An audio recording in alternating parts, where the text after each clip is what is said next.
C'est toujours bien impressionnant que ce récit de ce paralysé qui est amené par 4 personnes.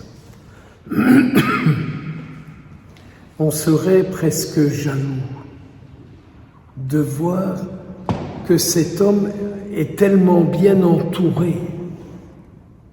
Il est tellement bien entouré qu'on ne veut pas qu'il reste dans cet état-là et qu'ils font ce qu'ils peuvent pour qu'il se trouve devant Jésus. On aurait peut-être médité ça un peu plus que de rester sur Jésus a guéri. Ces 4 personnes amènent cet homme devant Jésus et ils font tout pour qu'il soit vraiment devant lui. Étant donné qu'il n'y avait pas de place devant la maison, ils vont jusqu'à démonter le toit pour le descendre devant Jésus. Faut dire combien la foi de ces porteurs était grande,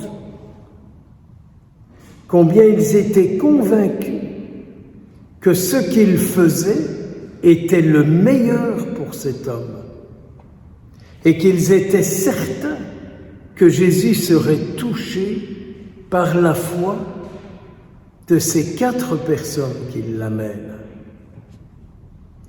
Beaucoup plus que par la foi du malade lui-même. Le malade s'est laissé faire, il a accepté. Apparemment, il ne s'est pas opposé. Il n'aurait pas pu s'encourir, vu qu'il était paralysé. Mais quand il s'est entendu dire « Tes péchés te sont pardonnés, maintenant tu peux remarcher », il a fait l'expérience que Jésus voyait dans le fond de son cœur, de son corps, de son âme, les causes de sa paralysie. Et qu'ils ont peut-être, Jésus a vu que les causes de ces paralysies, que ces péchés l'ont conduit jusqu'à être paralysé et à plus savoir bouger, ne plus savoir aller vers personne, ne plus savoir faire aucune démarche, ne plus savoir se débrouiller seul pour les moindres gestes de la vie. Jésus a vu, en départ de ses péchés, où il en est arrivé. Ça vaudrait peut-être la peine, de temps en temps, de regarder où nos péchés nous ont conduits, dans quel état ils nous mettent, dans quelle situation nous nous trouvons dû à nos péchés. Et que peut-être alors, nous découvrirons ce que Jésus peut faire et comment il s'y prend. Mais comme aujourd'hui, nous avons une idée très relative de nos fautes, et comme nous avons une certitude que Jésus nous pardonnera pour aller au ciel, mais non, Jésus nous pardonne aujourd'hui pour être avec lui et pour vivre sa vie à lui. Moi, je suis certain que nous n'avons pas assez envie de vivre la même vie que Jésus, en pensée, en parole, en action. Si on se réconcilie avec lui, c'est pas tellement pour aller au ciel, c'est pour vivre la même vie que lui, en pensée, en parole et en action. Vous connaissez beaucoup de catholiques qui ont ce désir-là.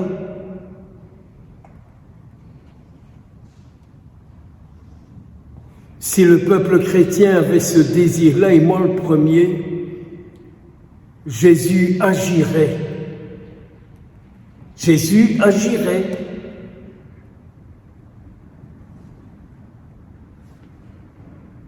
Où en sommes-nous? Où en sommes-nous? L'Évangile est là, il nous est donné. Après quoi est-ce qu'on court? Un autre Évangile qui nous plaît mieux? Qui nous plaît mieux? Hein? Moi, je suis terriblement bouleversé par cette page d'Évangile, mais pas encore converti. Je suis bouleversé par cette page d'Évangile, mais pas encore converti. Au point que Jésus puisse me dire « Tous tes péchés te sont pardonnés. Maintenant, tu vivras comme moi. » En pensée, en parole et en action. Tous tes péchés te sont pardonnés et maintenant tu vivras comme moi. Mais non, on demande le pardon des péchés pour soi. Oh, mon Dieu, quelle affaire pour aller au ciel, n'est-ce pas? Pour se sentir bien, pour se sentir en accord avec soi-même, pour se sentir en harmonie avec soi-même. Discours psy ou discours théologique, ou entre les deux une petite bigoterie qui nous convient. À chacun de choisir et d'être le plus honnête possible. Mais je rends grâce pour la foi de ceux qui ont amené cet homme à Jésus.